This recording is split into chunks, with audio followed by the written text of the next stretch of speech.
Assalamualaikum warahmatullahi wabarakatuh. Baik, di sini saya akan memperkenalkan diri. Nama Aliyah dengan NIM 44412300060 dari kelas 1B jurusan Agribisnis Fakultas Pertanian. Mata kuliah Agama, dosen pengampu Ibu Sujana, SAG MSI. Baik, saya akan mempresentasikan materi dengan judul jihad intelektual. Yang pertama, perlu kita ketahui apa itu jihad. Jihad menurut syariat Islam yaitu adalah berjuang, usaha, ikhtiar dengan sungguh-sungguh. Jihad itu sendiri dilaksanakan untuk menjalankan misi utama manusia, yaitu menegakkan agama Allah, terutama itu agama Islam. Menjaga agama itu tetap tegak dengan cara-cara sesuai dengan garis perjuangan para rasul, nabi, dan Al-Quran. Perlu kita ketahui bahwasanya di dalam surat At-Taubah ayat 122 yang berkaitan dengan ekspedisi Tabuk, yaitu perang terakhir yang paling terbesar pada zaman Rasulullah dan merupakan penggenap titah perang fisik, jihad bisayf wal qital. Ayat ini menandai orientasi baru perjuangan Islam dari pendekatan militer ke pendekatan yang intelektual, karena yang sudah dijelaskan oleh ayat tersebut bahwa umat Islam tidak diperkenalkan berangkat perang itu seluruhnya, tetapi juga tidak diperkenalkan meninggalkan perang itu semuanya atau seluruhnya, tidak boleh. Dan selanjutnya belajar itu adalah bisa disebut juga dengan jihad, dan belajar pun diibaratkan sebagai nafar.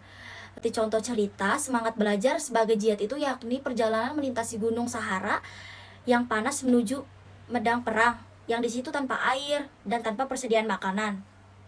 Sama halnya kayak belajar pun membutuhkan konsentrasi, ketekunan, dan pengarahan segala potensi dan sumber daya yang ada dalam melakukan penelitian tersebut. Ya misalnya kayak keingintahuan, keinginan, cita-cita, dan niat yang tulus, ikhlas. Kenapa belajar disebut jihad?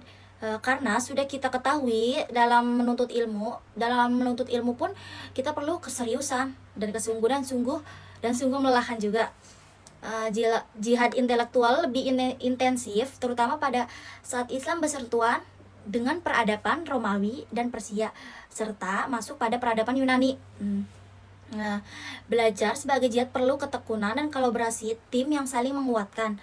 Perlu kelompok belajar atau sekurang-kurangnya itu 2 orang. Anggota kelompok belajar saling berbagi atau menerima informasi, atau sama halnya kayak pengetahuan lewat dialog maupun diskusi, bisa disebut juga dengan muzakarah. Mereka melakukan bedah kasus yang disebut juga bahsul masyail, dengan cara berdiskusi dan adu argumentasi. Hal ini mengisyaratkan bahwa kita sebagai orang masih belajar memerlukan kayak bimbingan seperti dosen, guru, atau mitra dialog dalam pendidikan sebaya, supaya bisa kita simpulkan bahwasanya ilmu itu berkembang dengan diskusi. Kelompok belajar pun disebut khairu umat apabila konsisten melaksanakan perintah Allah dalam melaksanakan tugas dakwah dan menegakkan amar ma'ruf nahi munkar, menjadikan seluruh aspek kehidupan itu sebagai ladang amal dalam kerangka beribadah kepada Allah. Di sini juga ada perlengkapan akademik yang diperlukan dalam medan jihad intelektual, antara lain itu yang pertama ada ilmu-ilmu pengantar atau ilmu-ilmu alat, antara lain itu contohnya sebagai kayak contohnya ilmu kebahasaan atau kayak sastra Arab. Dan yang kedua ada ilmu Al-Quran termasuk ke dalam seperti ilmu tafsir. Dan yang ketiga itu ada ilmu-ilmu tentang hadis nabawiyah seperti ilmu penukilan, periwayatan, hadis ilmu. Dan yang keempat ada pengetahuan tentang ijma, konsensus, dan asyar al-syahababah, tradisi para sahabat rasul-rasul. Dan yang kelima ada logika dan ilmu tentang pokok-pokok jurisprudensi, usul al-fikih. Arti fikih itu juga adalah kemampuan menerima pesan dengan pemahaman sesuai maksud si pembicara. Yang keenam ada filsafat. Dan yang terakhir itu ada medan jihad intelektual, makna dan ruang lingkup tafakuh fi ad-din dalam surat At-Taubah ayat 122 di atas selaras dengan doa Rasulullah SAW kepada Ibnu Abbas, yaitu sebagai berikut. Bismillahirrahmanirrahim. Allahumma faqihu fid din wa alihu ta'wila, yang artinya ya Allah berikanlah kepada Ibnu Abbas pemahaman tentang agama, hadis riwayat Muslim.